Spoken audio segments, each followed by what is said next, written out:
Hey everyone, today I'll walk you through how to remove lines in Excel. Lines can mean grid lines, borders, or entire rows and columns, so I'll cover each one. Let's start with grid lines. These are the faint gray lines that appear around every cell by default. Open your workbook and click on the sheet where you want to remove them, then navigate to the Page Layout tab on the Excel ribbon. In the Sheet Options group on the right side, find the Grid Lines section and uncheck the View checkbox. The faint gray lines separating cells will disappear immediately, making your spreadsheet look cleaner. If that's not what you're after, the next type of line is cell borders. These are lines you've manually applied to specific cells as formatting. Select the cell or range of cells you want to clear, then on the Home tab in the Font group, click the arrow next to Borders and select No Border. All the borders in that selection will disappear instantly.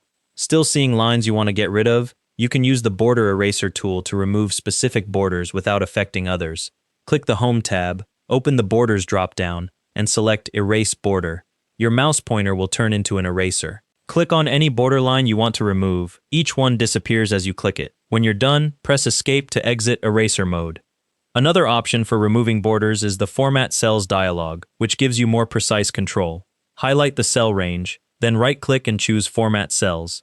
Navigate to the Border tab, select the None option from the Presets section, then click OK. All borders disappear from the selected range, and the Preview panel shows you exactly what it'll look like before you apply it.